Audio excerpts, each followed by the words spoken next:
All right. That's what I called it, distributed publishing. There's these large internet giants, and they are trying to solve a problem, but they're also trying to get you to publish your content on their platforms. Specifically, they're trying to get you to publish your content on their platform so that it can be displayed quickly for people who are using these various devices and these various services, as opposed to having them come to your website. I don't know about your website, but some websites are a little bit slow or a little bit clunky. They're trying to get you to publish within their tools. The first one I'm going to talk about is Apple News. So if you have an iOS device, you've got this little pink icon called News.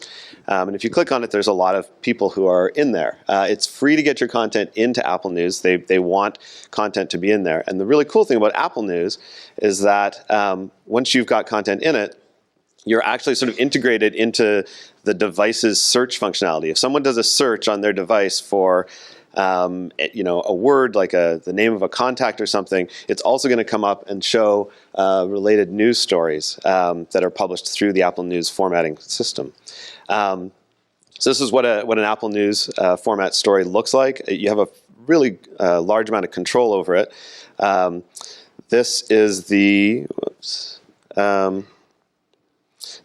main page of the Telegraph in Apple News. This one is an individual article. And for comparison, this is what the same article looks like on their website when you're looking at it as a desktop. This is what it looks like when you're on a mobile phone, but you're not in the Apple News product. So it's a very similar look and feel, but there are some specific differences. You can publish into Apple News. All you need is an iTunes account. You sign into iCloud, and there's a special URL that you go to, and you can set up a channel for your publication. Where you put your logo and you specify your audience and so forth. They have, if you just go in and you can just add articles by hand, which is an awful way to do it. And they only have like one template for that, but you can sub in different articles and title, author name, and put in your own content. You can drop photos in the middle of text. But for most people, what you're going to do is you're going to have your website as the publishing platform, and then you're going to push out through like RSS or some sort of plugin or so forth. You can write these by hand, or you can use one of the add-ons or plugins that exist for different publication systems, and it'll publish your content from your content management system into Apple News. The trick with two of these, Apple News and Facebook Instant Articles, is that you need to get approved before your content is actually going to show up in these apps. What the approval process is completely opaque. There's no, they don't really say what the requirements are. I would assume, you shouldn't be publishing anything obscene or illegal or anything with like lots of glitches or bugs or like bad HTML in what you're publishing. But in order to get accepted once, you have to put a bunch of articles in, and then you submit it to them for approval. And then once you're in, you don't have to get approval for any particular article. You're already in the system. And then after that, any articles that you publish can sort of flow in automatically. But the initial step does require approval, and it's very opaque. Each time that I've done this for a client, sometimes it's taken up to a month to kind of get it all started. Or also because I'm working out the bugs. I've never done this before, so I've been making mistakes. But That's Apple News. I'll talk a little bit more about the financial benefits of this in a second. Facebook Instant Articles. When someone on Facebook shares your article, it'll look something like this. And you may notice for some of them, there's going to be a little lightning bolt in the top right of certain things that are shared.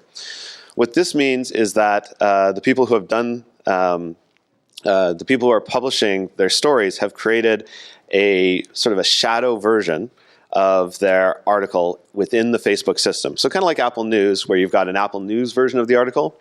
Same thing on Facebook. You've got this Facebook Instant Article. The advantage to Facebook is that they pre-download this content. Like if they know that in someone's news feed it's going to show an article, and that article has a Facebook Instant Article version, they'll preload the images.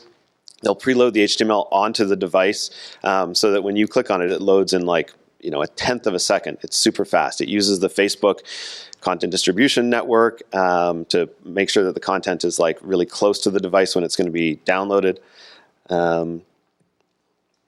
This is a comparison to what the article, sorry. This is what the article looks like in Facebook Instant Article formatting. It always has an image at the top, logo on the left, a like button on the right if you want it, headline, byline, date, and then content. You do have a little bit of ability to put photos or videos or ads or content in the middle, but it's a very limited subset of HTML. Here's what an ad looks like. It'll always say sponsored at the top. It'll always have a little open link there if you're using Facebook's ad format. This is what the same article looks like on the Truthdig site. Disclaimer, Truthdig's one of my clients. And then this is what the article looks like if you look at it in a mobile view. So again, similar but different. This is a very standard Facebook format, and any article, whether it's Washington Post or your article, is going to have the same cookie cutter template. But again, loads super, super, super fast.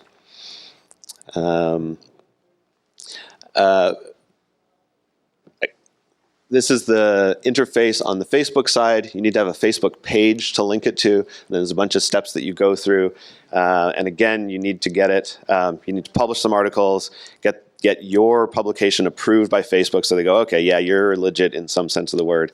And then once you're published, then your articles will sort of just flow automatically into their system. For Facebook Instant Articles, the best way to publish it out there is as an RSS feed, but it's not a standard RSS feed. It's a Facebook RSS feed that doesn't work as a regular RSS feed, so you have to build it separately. There are a lot of tools that publish Facebook Instant Articles because it's A, simpler than Apple News, and B, it's been around for a little bit longer. Again, you have to submit it for review. Apple News provides very little analytics about who's actually looking at your articles. And in fact, I don't think there's any numbers you can get specifically about how many people have looked at your articles, though you can embed advertising in it and get traffic data that way. But Apple is very concerned about the privacy of the people who are using their products, and so they don't tell you how many people have subscribed to your channel in Apple News or so forth. Facebook, by contrast, is not as concerned about privacy, and they give you all sorts of interesting information about the reach of your articles, how many people have clicked on it and liked it. Interestingly, I don't think I show in here, but I believe that Facebook also will tell you what percentage of people scrolled how far down in your article. So if somebody looks at the article, you'll see there's almost always a graph that shows like 50% of people see the top 10%, another 20% see the top 20%, and then a whole bunch of people don't stop in the middle, and then there's a few people who actually read down to the bottom. It's often usually about only 10 or 20%, which is kind of fascinating. It'll also tell you how many people have liked or what different kinds of reactions people have had to the various pieces that you have in there. So interesting analytics here. Unfortunately, the Facebook analytics don't appear to be exportable in any reasonable way, so you just have to kind of go and click through their interface, and it's quite clunky. So it's not a good way to like check on all your articles all the time. But if there is one article that you're trying to track the like what people's reactions are, it's quite interesting. Okay. The next one is Google AMP. And as with Google, it is a massive, sort of overblown, pie-in-the-sky project to redo the way that people write pages from mobile overall. And it's open source. If you have published, again, it's one of these things where you have an article on your site, but you are also creating sort of a shadow version that's in AMP format. AMP format is, I'll show you in a second here, a much messier kind of HTML, but also cleaner. So if a story exists in AMP format, it'll have a little lightning bolt. That's kind of becoming the symbol for fast pages. And so up there at the top, it'll say, this is an AMP version. And this is what an AMP page looks like, you have complete freedom to make an AMP page look like whatever you want, assuming that you have the design and technology skills to do that. There's no limitations on what you can actually do in terms of the layout and formatting. Though there are limitations in terms of what actual HTML technologies you can use.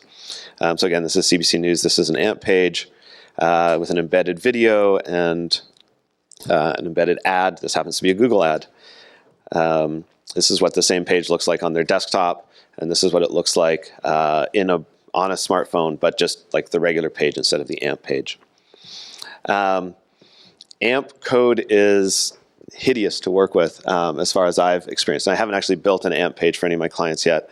I believe that there's an advantage. I think that Google is promoting and giving priority to pages that are in AMP format when people are searching on a mobile device, because it creates a really nice experience. The AMP pages load much more quickly and are usually formatted much more cleanly for online.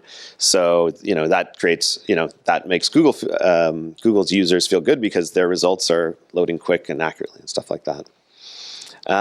There are, again, some plugins for AMP, but 2 maybe? Let me see here. No. And the thing about Google AMP is there's no approval process at all. The moment you start publishing pages in AMP format, Google will crawl your site, pick them up, and start linking to them by preference when you are searching on Google for a result that it would normally bring back your site. But they are pretty difficult to do. Google has looped in a bunch of people who are supporting the AMP format as this way forward for mobile development. So I think there's a WordPress add-on and a Drupal one, but I'm not sure. The decision part, that's kind of the quick overview. The first thing you want to know is, should I be doing any of these things? And I would say, from just an overall strategic point of view, you have to think about, are your competitors doing it, right? Is this something that is being done by people who might be taking traffic away from you? You also want to think about the cost of adding these. If you're using something like WordPress, where you can just add an add-on that will start simultaneously publishing your content in these other formats, you might go, oh, okay, I'll just turn that on, and my mobile users will get these stories more quickly and have a better experience. So it would be pretty easy to turn them on. But you do also need to think about the time that it takes to think about how you're going to lay these out and get them approved. And if people have glitches with them, to troubleshoot them and so forth. No idea what that one is supposed to remind me to tell you about. But I'm going to talk about ads on this one, because there's kind of 2 reasons that these companies are producing these formats. One is that they want people to have a good experience on mobile devices using their software. So Facebook wants you to have a good time in the Facebook app, and Apple wants you to have a good time using the Apple News app. So it's to an advantage to them to have you guys publish in formats that are really quick and responsive. It's also great for your end users, because when they interact with your content, even at a subconscious level, like when they click on a story and it loads right away, they develop a trust and a really positive feedback that, when I click on their stories, I'm not going to get that timing out beach ball, or it's not going to bring back a broken link or something like that.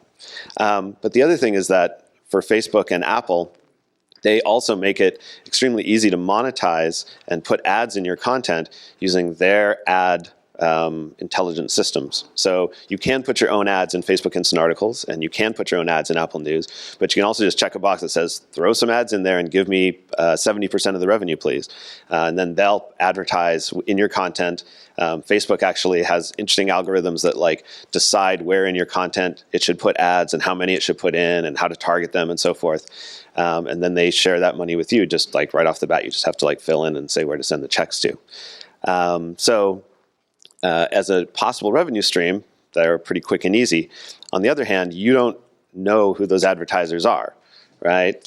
You don't know what ads are going to show up in your content. You have a little bit of control, I think, in Facebook to say, I don't want advertising that is in these categories. But you just don't know, who's advertising. You're not developing relationships with them. So I would recommend you either put your own advertising in it, or you keep people coming to your website where you're the one controlling the ads and developing the relationships with the people who are, as you said, ultimately they're your customers, right? The Google AMP project is kind of different. Google does not specifically sell ads or give you a revenue cut using the AMP format, but Google, as we know, does have AdWords, which is what a lot of people use anyway. So if you're embedding ads in your AMP pages, chances are you're already giving a cut to Google in some way, or Google's giving you a cut, whichever way you want to look at it. These formats, you're probably going to need a little bit of help from somebody technologically savvy. But the Facebook one is probably the easiest one to do on your own, because there are more plugins for it, and the formatting to do it is close enough to RSS and close enough to just straight HTML. And it's a very limited subset of HTML, so you can probably do that one yourself. But the Apple News one and the Google AMP one, they're still at this point quite complicated. Coffee helps, but so does finding a developer who can kind of walk you through these steps. Again, that's a developer shepherding things. Clip art is good. That's my lightning talk on distributed publishing, Google AMP, Apple News, Facebook Instant Articles.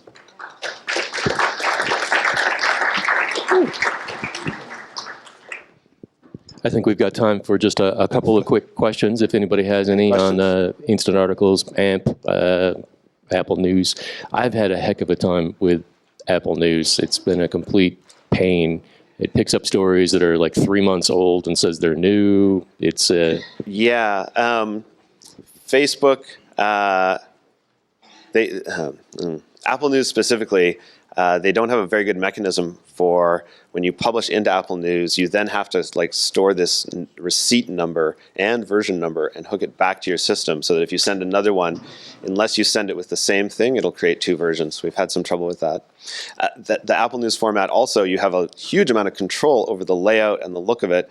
You can have multi-column formats, and when you do it with Apple News, there's a format for tablet as well as a format for iPhone, and the formatting is this. There's a format for vertical and horizontal. You have a lot of control over it, but it is a pain in the butt to go through it all. How many people here have done any of these formats, by the way? Raise your hand if you've done any of these. So just a few. Yeah, it is quite new. The Apple News one especially. So here first. Take the mic.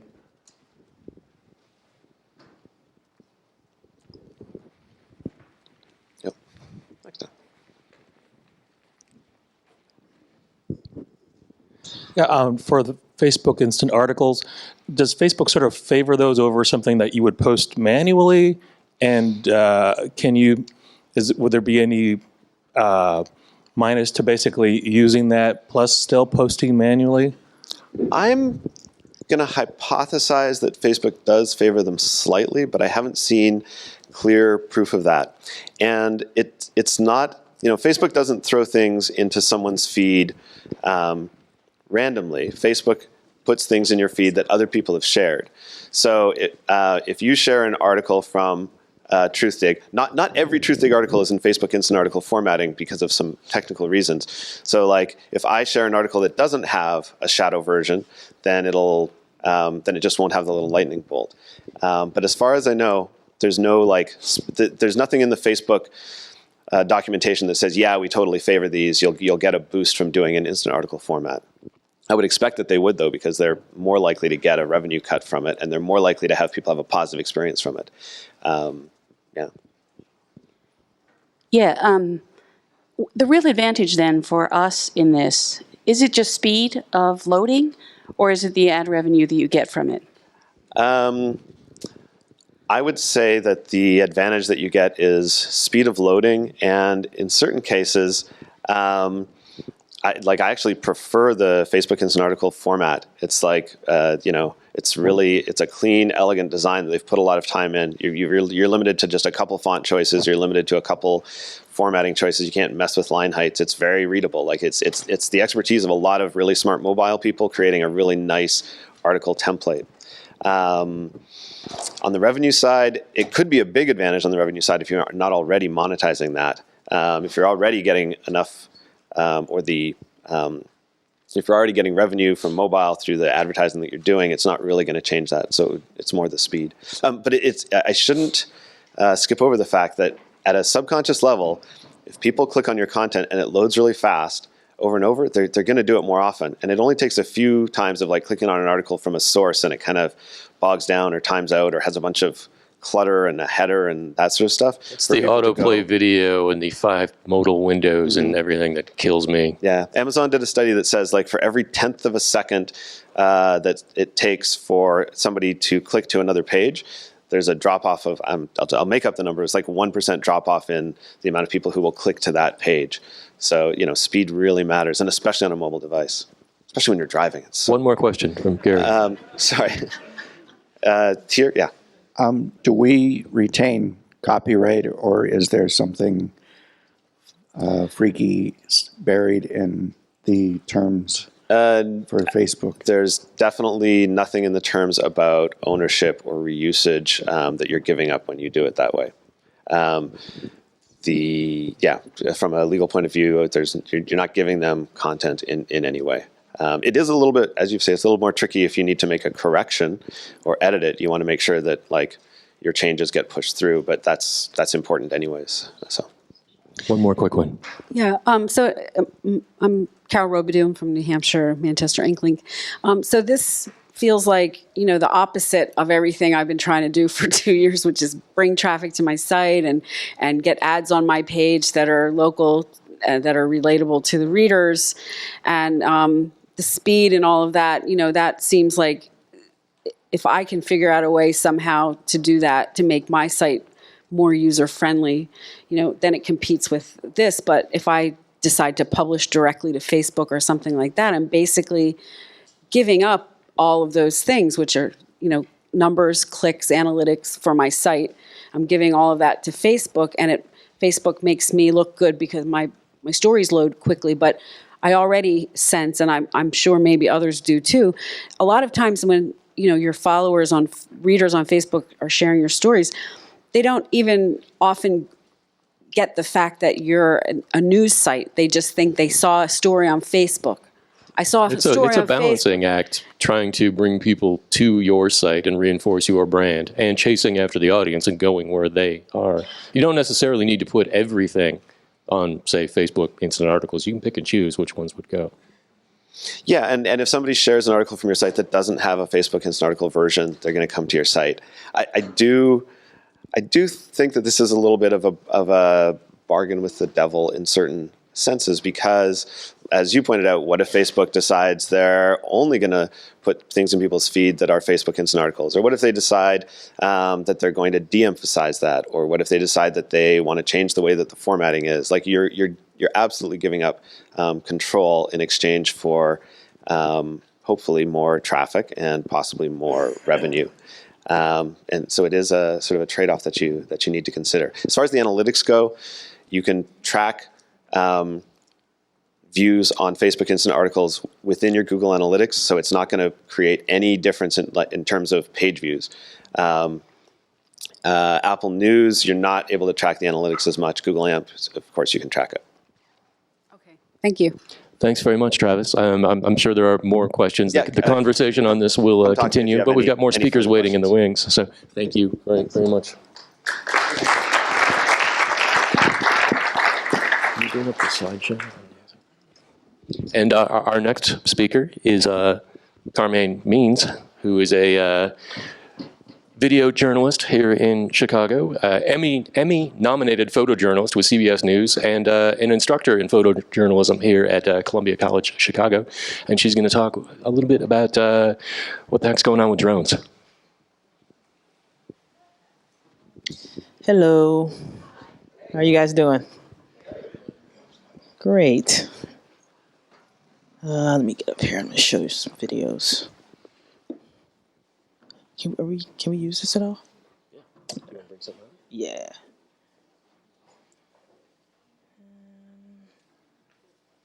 Don't close that. Just the internet. Cool.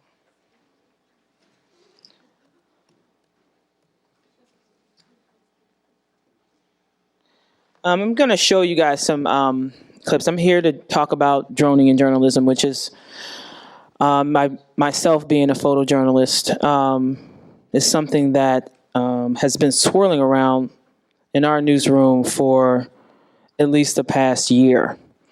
We just recently, CBS recently got, they allowed all of their, what we call O&Os, which are owned and operated stations, to purchase drones for the photojournalists to, oh, that's mine. Oh, is that yours?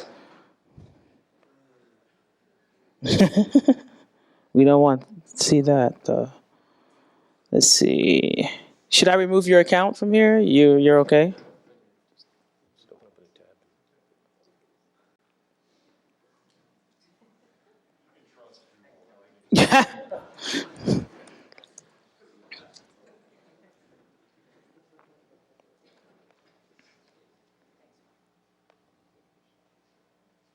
One second. Just bear with me.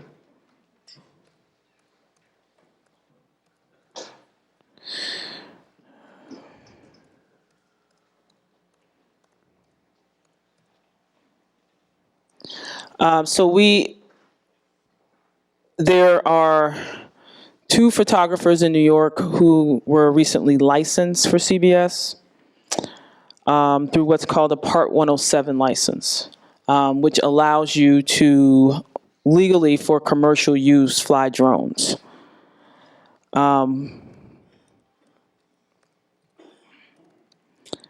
And more news organizations are getting into this mode, and really one of the main things is sort of for them to cut cost for using a helicopter.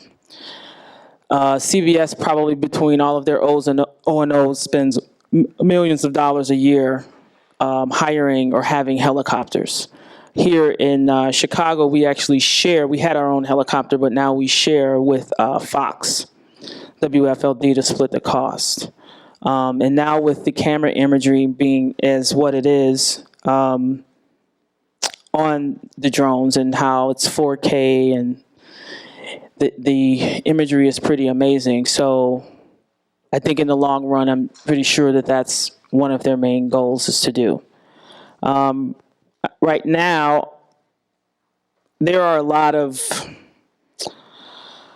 rules as to why we can't cover the things that they would like us to cover. It's very limited in the scope of what we can do, but there are some good examples that I'm getting ready to show you of how drones are used effectively. So, oh, you need Flash to watch this video. You guys don't have Flash.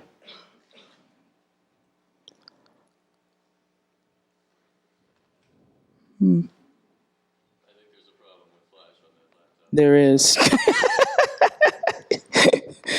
Yeah. I think you need Flash on all of these.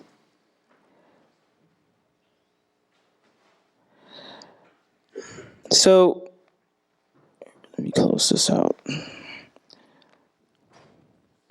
So a colleague of mine who works network, he recently did a shoot with CBS, and he used a drone to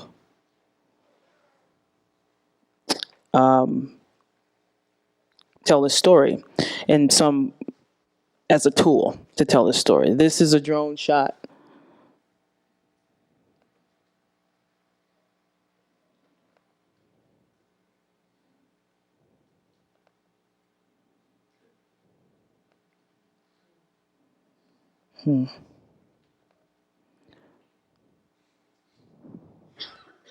Oswego, outside Portland, Oregon, where every day Mike tries to tell her it's over. And every day, Kyle says, "Oh, no, it's not." Kyle first fell for Mike 2 years ago as a gosling after she was abandoned by her mother. One of my friends noticed her drowning in the water, like almost just desperate, alone, and it's at any minute she would have been run over by a boat. So Mike took her in and took her everywhere. I just figured I would keep it alive long enough to be an adult and defend for itself. And then it would just go on its Of way. course, yeah. Didn't work out that way? No, she never left. I've tried to get rid of her, I've driven her miles away and then left her in the middle of nowhere, and when I come back, she's already home before me, so there's not a lot we can do. Obviously, the goose has imprinted on Mike. It's like you can't get away from her, really, right? No, she's everywhere. Even when we went into town to a coffee shop, Kyle was right on his heels. And Mike says she would have stuck even closer if I was a woman. When girls come around and she senses they're a threat, she lets them know. And she's smart enough to know actually who the threats are and who they aren't. So she definitely thinks this is serious between you two. Yeah, oh yeah. And if truth be told, at this point, Mike is equally smitten. Today, their little cat and mouse game is just that, a game. A chance for Kyle to get some exercise, and for Mike to enjoy an incredibly close encounter with an incredibly trusting friend. Kyle really has fallen beak over tail feathers for this guy, but she's not taking any chances either. See, unlike humans who believe if you love someone, you should let them go and see if they come back, Kyle seems to believe if you love someone, why chance them getting away when you can fly faster? Steve Artman, on the road in Lake Oswego, Oregon. For all of us at CBS News all around the world, good night.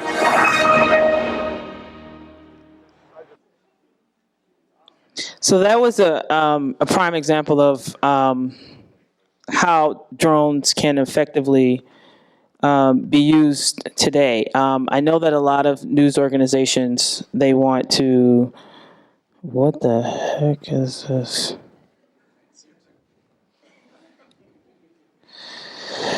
They want to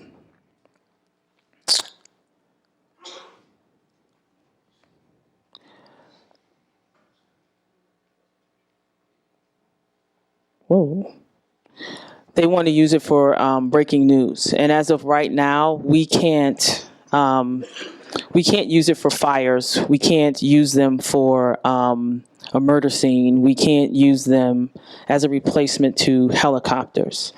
The technology is fun and it's exciting, but it's used as a tool and it has its place right now. Right, we're at a point where we use it a lot for promotions, as a tool for the overall product, just like a jib or a Steadicam or some other type of device.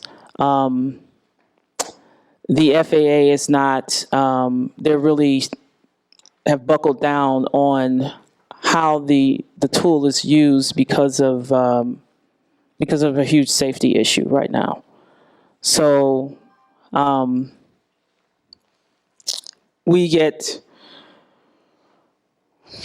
just ordered a drone for BBM. There are 3 of us who are licensed to use it for general assignment. So we'll see what they have in mind. I know what my news director has in mind and what can actually be done. And he's going to love me or love the 3 of us constantly telling him no. But it's just logged out. Jeez. It's a exciting new technology.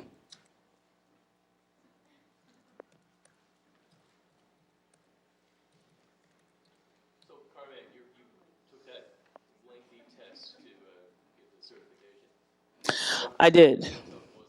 It's a tough test. It's basically what it is a downgraded version of a pilot's license, just to operate SUAS, which stands for Small Unmanned Aircrafts. In other words, AKA a drone. So the test is pretty, I had to do a couple of weeks of studying. I'm pretty blessed in a way that my brother is a licensed pilot. So that helped me big time, but it's a pretty difficult test to take. Right now you have about it's an 84% pass rate, but 40% of those, 40% of that are pilots, current pilots. So right now, you know, right now I do a lot of recreational other side things. I have a drone business, a startup drone business. So I go out, I've done a winery, done some golf courses, and looking to do obviously some other things, but, you know, I'm pretty excited about it. I think in the next couple of years, a lot of the rules will become very lax. Because right now we're competing with recreational. So they have the same height clearance as what we can do. So what, you know, and someone can just say basically, well, no, I'm just taking a shot. And you're like, okay. And then you look up and you see that your newsroom has bought the video. So, you know, it's a good thing. Any questions for me? Oh, 1, 2.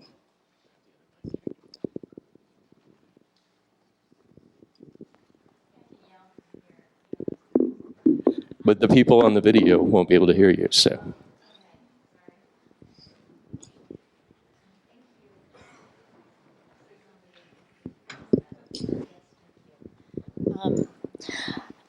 I don't completely get the logistics of this. How does it work? I live in Los Angeles and I see these things around, and we were part of that, this controversy on the fires in LA. But are you close by? I mean, how far are you away? And I've started to see realtors try to use these, and I'm just trying to get my head around kind of the applications for this and how you'll make a business out of it. Well, there's a lot of, as far as corporate, they're using it for videos. They're using it to make commercials. They're using it, real estate is using it for, to put on their website to give a different point of view of viewing a house. When you look at imagery from a bird's eye view instead of a ground's eye view, it gives you a different perspective. So there's a lot of want and need in the area. It's for survey, land, agriculture, all of these manufacturing, all of these industries are in need of drone operators. By the year, I believe 2025, there will be over 110,000 jobs will be created because of drone technology. It's almost $100 billion industry. So I've got a quick question. You know, I've got Sure. a crappy little Parrot drone that I paid a few $100 I had for. one of You know, those. and the video on that is, you know, pretty wobbly, not Yeah. very good. To get something that can shoot, I mean, maybe not amazing broadcast quality stuff, but, you know, something good. What's it take to get into that? Of course, you know, if you have a small kid, a smaller child, you want to start off with something like a Parrot, you know, because if they lose control or it just goes off on its own, it's no harm, no foul, you know. For something you're not going to let your kids play with. Something that you're not going to use. let your kids play with. There is the new GoPro drone that just released, I believe, Tuesday or maybe Friday of last week. There's also, I personally carry DJI as my brand for my drones. And there are beginning models for that. There's also Solo 3DR, which is an American-based company who was created out of the What's the engineering price department. range we're talking about here? Price range is about $1,000 to start off. The drone that I have over there in my casing with all of the equipment was about closer to $6,000. So you've made a real investment in that.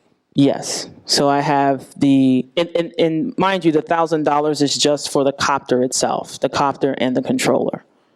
It does not include extra batteries, battery lifetime for, let's say, Phantom, a DJI Phantom series is somewhere between 15 minutes up to 23 minutes, and it depends on how aggressive or non-aggressive or conservatively you fly. So you need to buy extra batteries. So say that a news site wants to use your services to get some footage. Do you charge by the hour, or what's the rate? I have a day rate, and I have a half day rate, and it depends if they want me to edit or not. But basically, my full 8-hour day rate, depending upon the rig that you choose. For the smaller DJI Phantom series, you can charge anywhere for 0 to 8 hours. It can be, for me, I'm charging over $1,000. But, you know, some people may charge per hour. I don't know, because, you know, in order for you to get into this, you have to carry insurance. And that's a cost. Because there's a chance that you may have to use your insurance. if you run into somebody's goose, you've got a problem. Yeah, you run into someone's house, if you damage someone's car, if it drops out of the sky, if or just operator's error, or it could just be a manufacturer's defect. You know, you have to carry a dollar amount for the insurance. Or for what I charge. I charge for 8-hour day. My Phantom is $1,200. If you're using my Inspire, it's $1,600 for an 8-hour day. For 4 hours, obviously, for the both of them, it's half. Back there. Hi. Can I? Is it my turn? Yep. My name is Sally Frankham. I'm from the Lehigh Free Press in Lehigh, Utah. We have hired a drone operator for a couple of different stories. And, you know, basically the way we did it is the stories that we would use that for would be like big traffic accidents or traffic backups. I wanted a drone shot of like a specific intersection where there were crazy traffic problems. Those are the reasons that we have used a drone, and we've used one about 3 times in the past 6 months since we started our website and our operation. I found a friend of mine who actually had a company. He does most of his work is government contract work, and he agreed to give me a really good deal on letting his guy go out and his drone pilot go out and shoot my stories, and they never take more than 15 minutes for him to get the shot that I want. So for a story that needs a visual image from an aerial point of view, the drone there's nothing better than that, and especially something that it's not. You know, you're not doing something controversial. You're not covering a fire where there could be injury. I mean, these images are unlike anything else you can get. So if you can make a deal like I was able to do with a friend of mine who owns a company who you know, they do a lot of drone work, then, you know, this is the kind of thing that might be something that you could each do in your own market on an ongoing basis. Thanks. I think we have time for maybe one more quick question, if somebody's got one. Oh, Ned. I was just wondering if you can elaborate a little more on the insurance costs. Insurance costs, it depends on the, of course, you should, there's insurance of your copter itself through the manufacturer that you buy from, or an exterior one that you can get. So you have to pay for that in case something happens. Of course, that's a huge investment for you to, for your drone to crash, and then you have to buy another one. So that's an insurance. But to insure for liability, depends if you carry, what type of balloon you carry, how high your liability. Most insurance companies will insure up to $5 million. And it can, you know, you should have something like that just to cover yourself, because technically someone could, driving on a road, see your drone, not pay attention to what they're doing, and all of a sudden hit a tractor. And then want to come to you and say, well, the reason I did that is because I was watching her with this device flying over a road in a car. Now, not to necessarily say that they would win, but Anybody can sue it. exactly, that's the whole thing. Anybody can sue. So you have to be careful and carry the thing. And it varies from insurance company to insurance company, and it's pretty easy to look up online. You just go, insurance companies and insure drones and see what's your best rate. There is actually a cool little app if you don't live in Illinois. It's called Verify, and you can take out temporary insurance with $1 million balloon for a very small cost. Thank you very much. Thank you. And next up is Jesse Holcomb from the Pew Research Center, where he is the Associate Director of Research. He specializes in the information revolution. He's the author of studies on nonprofit news and social media in journalism. And I think he's spoken at probably every single one of our conferences, I think. You're a repeat offender, aren't you? With the emphasis on offender. Oh, yeah. Thank you very much for coming back. For some reason, he keeps coming back. He's still willing, so thanks.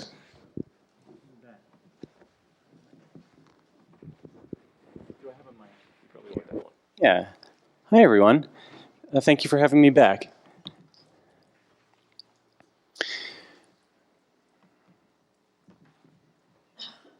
Does this thing work too? That's all right. Thanks, Dylan. Thanks, everyone, for having me back here to speak. And yes, it's been a few times, so what I wanted to do today is to share some highlights of the data that we've pulled together in the past year. So everything I'll talk about is stuff that I haven't talked about before. Some of it's updates of past trends we've been studying at the Pew Research Center. In other cases, it's some excerpts from some new research that I thought would be of interest to this group. At the Pew Research Center, the journalism and media team, we study the changing news ecosystem. And we do that a lot through our surveys. We ask people questions. We ask the American public what they think and what they do, their behaviors about the news. And we study the economics and the institutions of journalism, how those are changing, and how technology is influencing all of those things. And I'll also just say that we've got some pretty cool work coming out this fall looking at the relationship between civic engagement and local news. So stay tuned for that. I think you'll probably find it interesting. What I wanted to do here was to just highlight some broad trends and with some emphases on where local news fits into those broader patterns that we see happening in American society. So first, I want to sort of start at the 30,000-foot level, talk about some of these bigger consumer technology trends that we are seeing. Big shifts in the devices that people are using to access information, first of all. What you see up here is the rise of mobile devices, particularly smartphones, just in adoption among the American public. You also see the adoption of desktops and laptops leveling off. Where do we have? Yes, ebooks actually have dipped a little bit in recent years in terms of the share of U.S. adults who have or use one of these. If you look at the services that people are using to access information and entertainment and other kinds of content, you see a plateau in the share of adults who are broadband users. This is something that's also coincided with the rise of smartphones and the adoption of mobile devices and data plans. Most people have some kind of a pay TV subscription, but we're also seeing some cord cutters. So these would be 15% of American adults who had a pay TV subscription, but such as satellite or cable, but they've canceled it. So where does news fit into all of this? Well, we still have a very news-saturated public. So all of these new devices and opportunities and services are not necessarily, they're not entirely supplanting old ones. And you could argue that they are in some ways creating this additive experience where we have more devices that will intersect us with content and news and information at more hours of the day, in the morning and at night. we see strong interest in news, and that includes at the local level.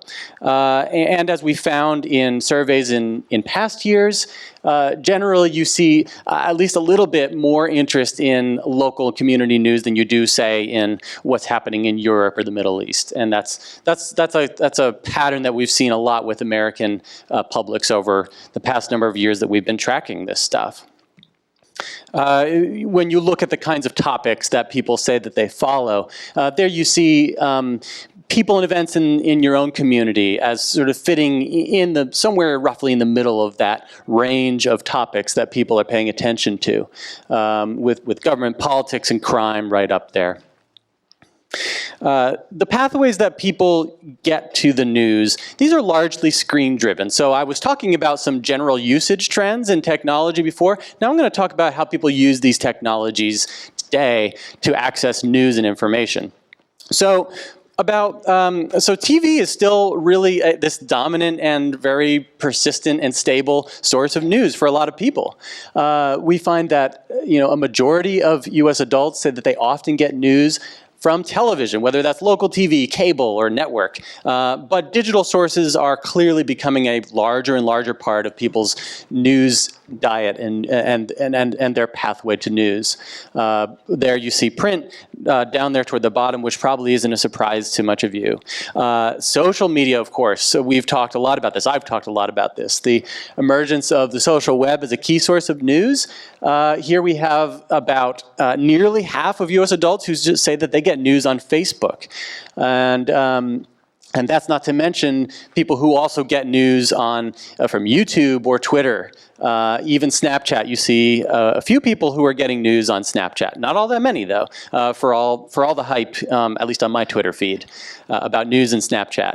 It's sort of more of a niche affair on that platform, at least right now.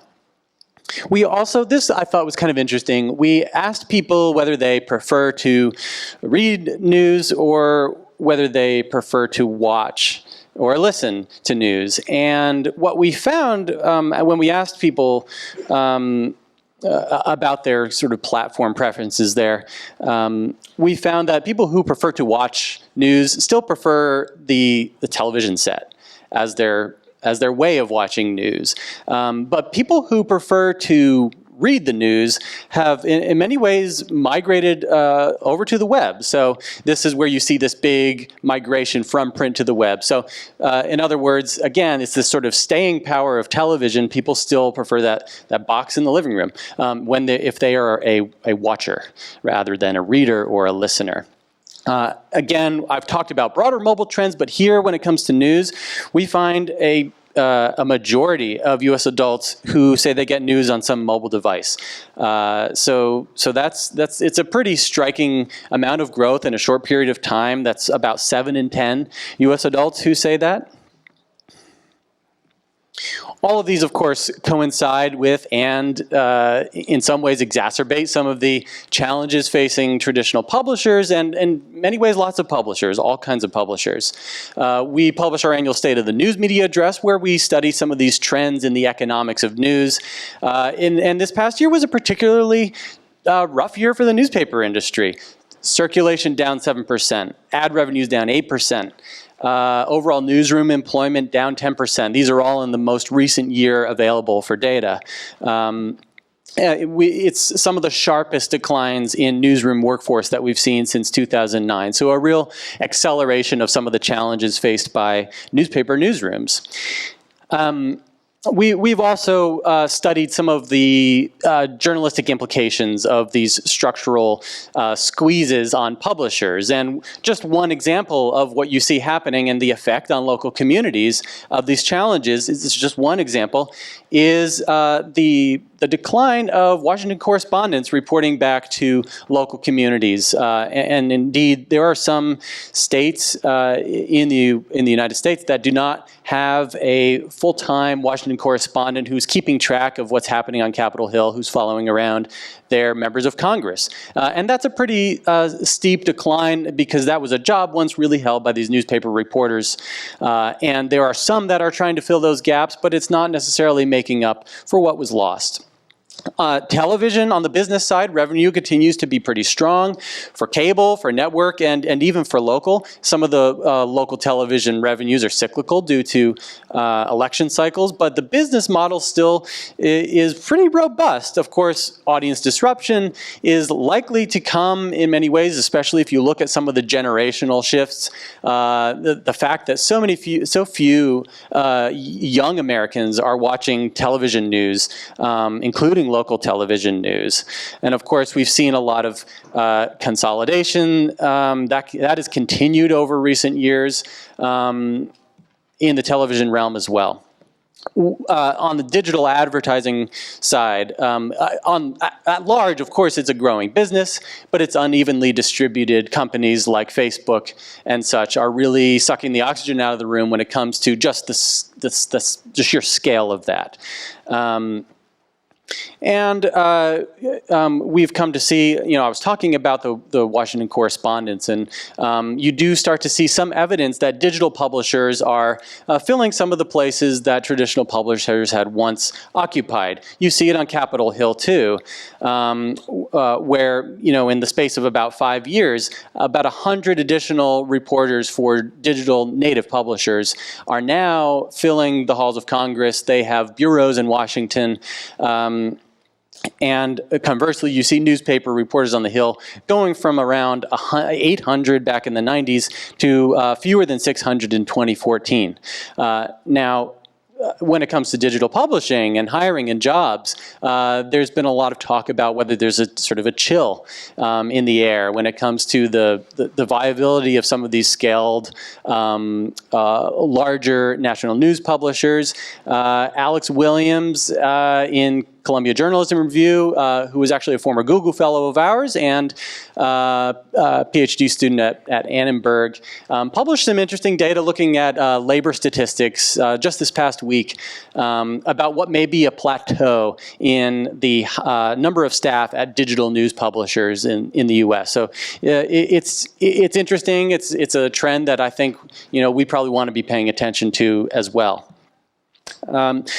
Public attitudes about the news and their sentiments about journalism are also, I think, impacted by some of these structural changes and including by technology. And we ask Americans what they think about the news, about their trust levels and such. And this might not be a huge surprise, but certainly for national media, there are pretty low marks. We just published this at the Pew Research Center last week, where about 70% of U.S. adults say the national news media has a negative effect on the way things are going in the country today.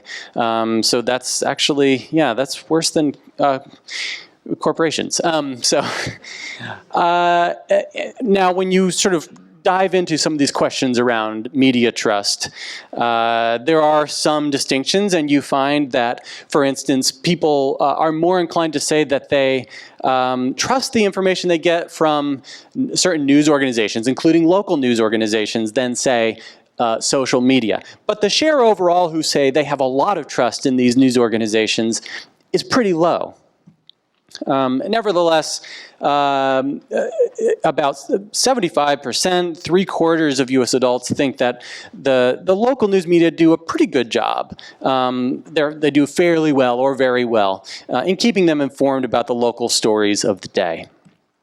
So where does this tie into everyone here in this room? Well, I'll just say very briefly, sort of by way of summary, that again, the American news audience is increasingly mobile and increasingly social. So those are the platforms, in other words, they're not suddenly pivoting all to VR, and they're not sort of really being stuck in this print-centric mindset. So social and mobile are really important right now to be thinking about, and likely will be for a number of years to come. The news interest among American adults in local issues remains quite strong, and there's a lot of interest there, in some cases surpassing that of other kinds of topical areas. In terms of publishers, incumbents really do hold a lot of market share, but there's continues to be weakening in the fundamentals, say, of the newspaper business and other signs of disruption to come. And we also see these, of course, critical information gaps emerging, many of which you must be quite familiar with. Of course, that presents an opportunity as well, and a need in American communities all around the country. So I will leave you with that. And we may have time for a question or two, I'm not sure. We've got time for some. I've got one that just jumped out at me from your last few slides there. There seems to be a big gap between people who say they trust local media, or they say they don't trust local media very much, but they say that local media keeps them well informed about the local stories of the day. What the heck is that? I mean, really? You don't trust us, but we keep you informed? Well, you're Dylan, you're talking about the difference between this data point here, right? That one, and then local news orgs there, where, yeah, they only, most people don't trust us a lot, according to that. Right. And additionally, most people don't say that the local media do a very good job. So, I mean, you could sort of parse it like that, but I think the best way to sort of the best thing to take away from all of this is that when you ask people just in general about a category like local media or national media, it does not elicit a lot of positive responses. But if you look back into some of our case study work that we published a couple years ago, and I talked about it last year, we did some surveys in smaller communities, Sioux City, Iowa, Denver, Colorado, Macon, Georgia. And we asked some different kinds of questions to get at people's attitudes. And is trust kind of a reactive word? People respond to that negatively automatically? Yeah, it could be. But we sort of do try to get at trust in a lot of different ways without just asking about trust. And so when you ask people trust-related questions, it's all sort of a reinforced. It reinforces the picture. So most people think that the news media don't do a very good job getting the facts right, okay? Things like that. So there are some other ways of getting at that really, I think, do kind of reinforce the picture. When you do get more specific, though, and I'd encourage you to look at some of those case studies we did, you do start to see some more positive attitudes when you're asking some more specific questions of people in their local communities.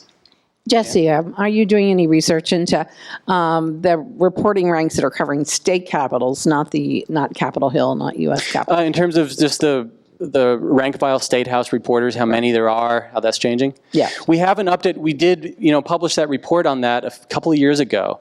That was, it was an analysis of how many state house reporters there were and how that had changed over the years. I think picking up on some of the good work done by AJR and others.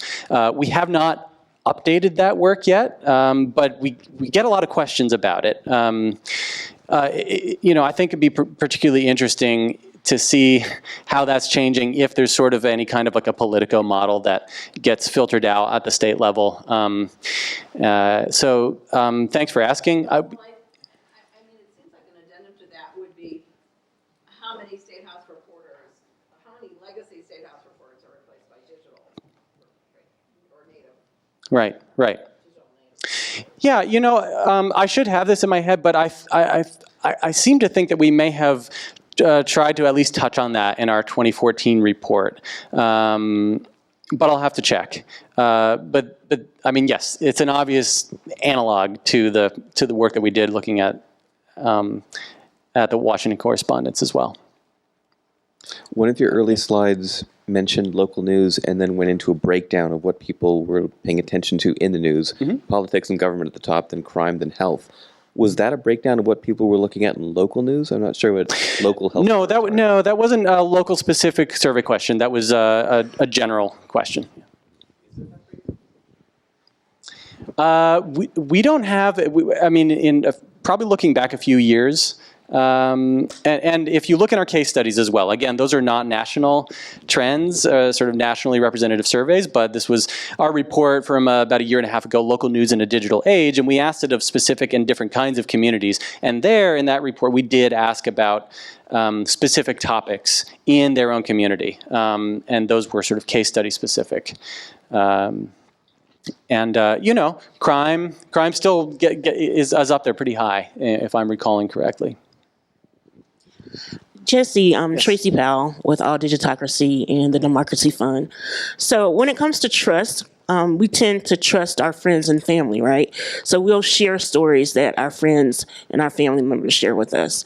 I'm curious about whether you've looked at publications, like ethnic media publications, for example, in which they do have huge loyal audiences that trust them. How can we kind of leverage a relationship with those publications that do have the trust of communities that they serve, in gaining some trust? Thanks for your question. In our recent work, we haven't specifically surveyed about ethnic-specific publications in some of this work that I'm sharing with you today. But we've been really, we've followed some of those ethnic genres of American news media over the years in the African-American community and Hispanic media as well. And I've seen it too. I've talked to some of these publishers of what you would maybe call ethnic publications. And I've been struck by the amount of trust that really is visceral in some of these, what end up being sometimes local and tight-knit communities. And, when I was in Sioux City doing some field work, for instance, there was a Hispanic weekly publication, and I was talking to the editor, and she told me that, on this county, on the side of the river, in the metro area, they're not going to publish ballots in Spanish. So we're, that was sort of like an ordinance. And so as a service to that community, they offer ballot information in Spanish. It's just a kind of one example of what one publisher is doing to sort of build that trust. And so I don't have any necessarily blanket kinds of recommendations for what you can do to leverage trust with those publications. But I do think that any publisher looking to build trust might look to some of these kinds of publishers and the relationships they have and the services they provide in their communities, perhaps as a kind of a model or an illustration of what is possible. All right. Thank you very much, Jesse. Appreciate it. Thank you.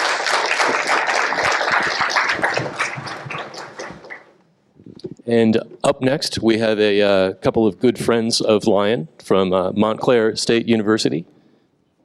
Merrill Brown is the, come on up, guys. Merrill Brown is the director of the School of Communication at Montclair State in Montclair, New Jersey. He was the first editor-in-chief of MSNBC.com, co-founder of Court TV. He started as a reporter at the Winston-Salem Journal and Washington Post. Stephanie Murray is the director of the Center for Cooperative Media at Montclair. She's the former VP of News at the Tennessean and AME for Digital at the Detroit Free Press. She's a Medill grad. And you guys are going to talk a little bit about a program you're launching to connect local and national news organizations. Thank you, Dylan. Thank you all for having us. We're here for a few different reasons. Dylan mentioned one, a new program we're launching on partnerships and how folks like yourselves can more easily tap into data and other journalism produced by people like ProPublica and others. That's one reason. Second reason is we at the Center for Cooperative Media and at our school are eager to help in any ways we can with the local media ecosystems around the country. Third reason we're here is that we're throwing a conference next weekend in New Jersey, and we'd love to have as many of you come either virtually or in person. It starts Thursday night, has a great lineup of speakers, is focused on revenue and sustainability, and should be a terrific event. We're very proud of it. And last but not least, we think the center is a model for other initiatives like it, foundation funded or university funded, that bring universities and local news ecosystems together. And we'd welcome the chance to help any number of you think that through in partnership with other institutions like our own. The center is now 4 years old, just as our school is 4 years old. The School of Communication and Media has 800 majors in it, taking many different programs. The University of Montclair State has 21,000 students in it, so we're in a rather large setting. The center was founded 4 years ago by someone many of you know well, Debbie Gallant, in partnership with our university. She's the founder of BaristaNet, also in our area. Its operations, as I said, are 4 years old. We've held 3 national conferences. We've helped people seed new ventures. But most importantly, we've brought together an ecosystem in New Jersey that has a long history of challenges, including the fact that New Jersey has a feeling about it of being undercovered traditionally. TV stations are on each side of it in New York City and in Philadelphia, with New Jersey in the middle. New Jersey has a particularly weakening newspaper infrastructure. So the Geraldine R. Dodge Foundation in Morristown, New Jersey, and our university teamed with Debbie to get together a new approach to how we could help nurture local news in our regions and in our state. And the center was founded 4 years ago.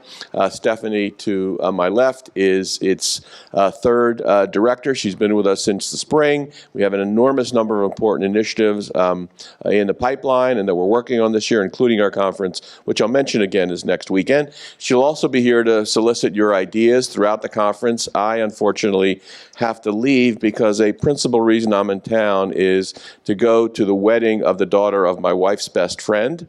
So you can imagine the dominant agenda in that set of circumstances. So with all that as background, Stephanie, you're up. Thank you. Thanks, Meryl. Is this working okay? Can you hear me? Okay, great. If anyone wants to come help me with this Prezi, you're more than welcome to come up and help me, because I can't quite get the display correct, but I'm going to kind of pop through it, because most of the things I'm going to talk about, we can just chat together. I want to tell you a little bit more about the center. Meryl touched on several of the high points, and then mostly I'm here to talk about our local National Partnerships Project, which is something that we just launched in partnership with the Dodge Foundation and Democracy Fund.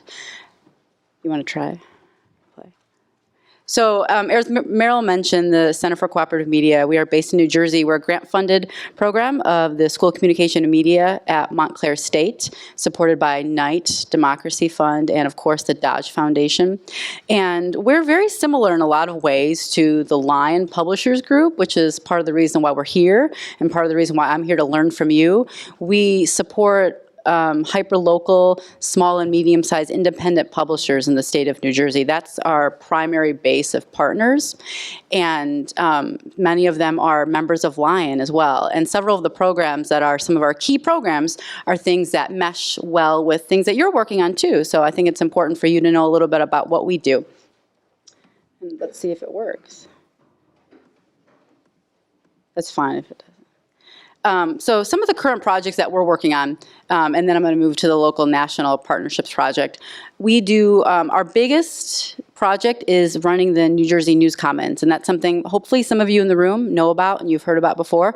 It's one of the strongest network of publishers in the country, independent network of publishers, and it started in 2012 when the center was launched. Debbie Gallant was one of the folks, as Meryl mentioned, who started that. And through the New Jersey News Commons, we work with about 160 actually partners now throughout the state who collaborate together on programs. They share content on through the iCopyright and Repub Hub. We operate a communication network. They support each other and help one another. And it's a pretty strong group of folks across the state of New Jersey. And I think Julie, I don't know, are you here in the room? Julie back there from Banana Tree News is a member of the New Jersey News Commons. So that's one of our key projects. Our funding right now also helps us do additional collaborative reporting projects. That's something that we're doing more of in the state of New Jersey and beyond, supporting and learning how we can do some additional projects. And that's where the local national fits in. We do revenue building for our network. We do training and development for our network. We're about to launch a mobile innovation lab to help some of our partners learn how to do mobile better, which is something Jesse just talked about with the growth of mobile and social being so apparent in our industry. And as Meryl mentioned, we also put on a national conference. And so Sustain Local is next week, Thursday and Friday at Montclair. And we'd love to have you if you're able to come to New Jersey. And if you're not, it will be live streamed. And we'll be sure that we share that live stream with members of Lion. So our team is Meryl, as you know, who's the director of the School of Communication Media. Myself, I'm the center director. Joey Amditas, who is our associate director, and we just hired a woman who will help us do research at the center too. Her name's Sarah Stonbelly. So our local national news partnerships project. So this project is something that we just launched this summer. We were funded for it through the Dodge Foundation. And it's a really interesting project because it started, actually, the idea started when the Dodge Foundation was working with one of their grantees, ProPublica, which I'm sure lots of you in the room know. And one of the things they were talking about is how could ProPublica better get some of the content that it's producing into the hands of local publishers?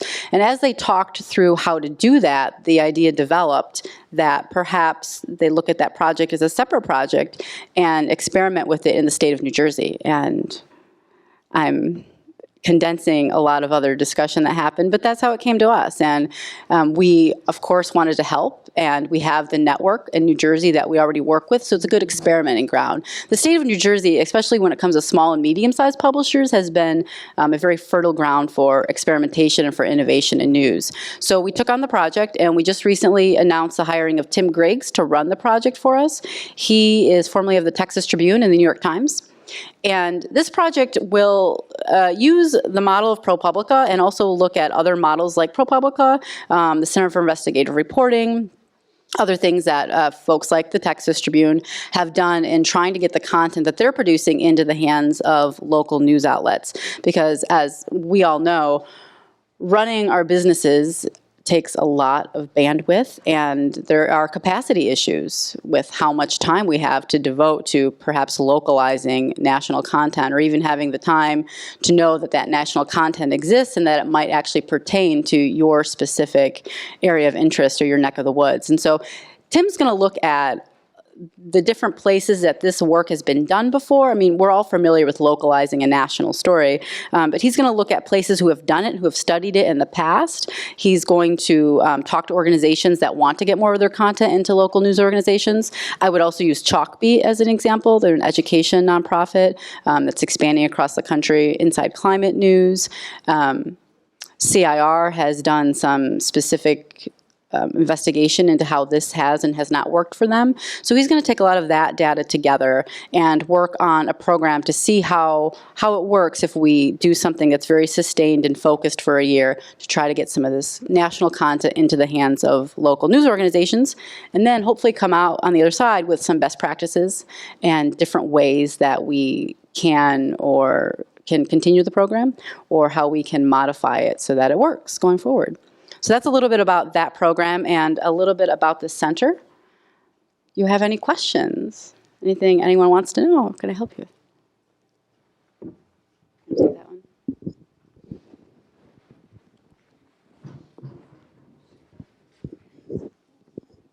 Hi, Meg McGuire. I'm one of the people that have taken advantage of some of your programs. This idea of the local national partnerships, you hit on two, I think, really good things. The time to even know that they're there, like these sort of investigative projects, which I can find out like sometimes 3 years later, and the idea of localizing. So is your effort going to be to figure out ways that other people can help us localize them, or will there be bullet points of how we can best localize them? That's a great question.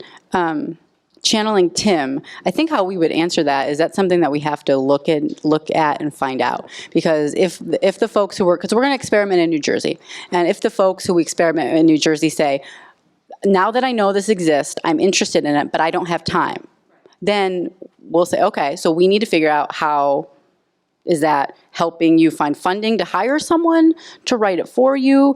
Is it working with the originating organization somehow so that they can perhaps use some of their resources to localize, so when it comes down the pipeline, it's a little different. I would say that all of those things are definitely on the table, and that's an excellent point. Yeah. And especially, I mean, the first point you made, too, is really important to us, is how do we make sure that local news organizations who have a lot of times smaller staffs than they used to know that this content exists without having to perhaps troll through, a budget that's emailed to you every morning that's 25 pages long. So there's got to be some best practices and some technology we can use to make that easier. Let me just add to that briefly. Being in New York is a great asset in this regard. And another similarly great asset we have is that the CEO of ProPublica is on our school's board, and we expect to use them as a bit of a petri dish in doing all this. They are eager to help. like everybody, they do have some constraints on what they can do, but building tools with them that would make their data and other material available is one of the key goals of the project, and that's a great resource. Would I hear about localization, but I'm also wondering if part of the directive is maybe best practices for collaborations between locals and nationals, because we're involved, we're doing something with CIR Reveal right now, and it's a learning process.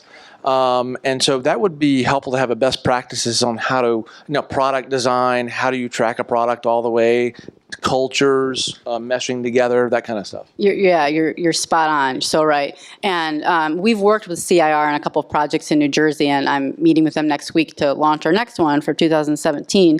And, they actually recently studied this issue and have a white paper on what they've found with what they've been working. And so that's going to feed into some of Tim's research. So, yep. I have a question. Through the Montclair State University, and you might have said this, but I know as a Jersey girl, you're talking real fast. No, I'm just kidding. But so did it initially come, like you said, you have partnerships, the New Jersey News Commons is 150 partners. To initiate something like this elsewhere, say for, example, New Hampshire, where I am, would you recommend that I reach out to a university about, helping them nurture their journalism program through my efforts? And maybe, there's not a lot of independent news publishers in New Hampshire, but, it would open up resources for me. It could, really help them plug into what's happening with digital media now, but they may not have those connections or resources. I mean, would that be appropriate, or would it be, would a university smile upon that, or would they say thanks but no thanks, or what? Well, there are chicken and egg issues all around that question. We used the opportunity to create the center as a way to actually start a journalism major at our university, which wasn't there. Okay. I don't know what the UNH journalism... They have a very strong journalism program? I thought they did. I'd heard that. So as a way to equip their students to go into the world and to do it through local journalism throughout the state and the region, that would strike me, although it's the reverse pattern to what we did, as a very good opportunity. And everybody who's in our position is into the question of trying to figure out what's the job marketplace going to be for these wonderful students with all their multi-platform skills we're producing. And that's a big part of why we're doing it now, but also a great opportunity for university. So if you can be the glue that brings that together, that strikes me as strategic for everybody. Okay, thanks. Hi, Josh Stearns from Democracy Fund. I was looking for you. When I was working at the Geraldine R. Dodge Foundation for the past 2 years, I actually got calls from national newsrooms somewhat regularly saying, we're trying to figure out how we get boots on the ground in different places, and we'd love to work with local publishers. The Guardian US called me up and wanted to work with publishers in New Jersey. Fusion called me up and wanted to work with publishers in New Jersey. So there's actually clearly a hunger to do this from the national publishers. They don't quite know how to do it. They're still figuring it out. And having an intermediary like New Jersey News Commons to help negotiate these things is important, because in addition to localizing data, which has its own set of challenges, and localizing stories, there's also this opportunity to bring someone with a really great tech team or a really great video team to come help you do something you couldn't do, and you've got the boots on the ground to help them do something they couldn't do. So there's really a potential win-win, and I think when we were thinking about what a national partnership project could look like, we also really looked at the lens. And so I just want to say shout out to Steve, who's done a lot of this and who's been thinking a lot about how you do this well. And so he's definitely a resource you all should also look at, because they've figured out ways to partner locally, nationally, that are real win-wins for people. And get paid for it. Yeah. Oh, Meryl, Stephanie, thank you very, very much. Appreciate it. Thanks. Sorry, Thank you. Thank you, sir. And before we take a quick coffee break, we're running a little bit behind schedule, but that's why we built in the long coffee breaks so we could cut them short. We're going to hear a few brief words from one of our sponsors who's helping make us have that coffee available, David Walsh from Walsh Creative.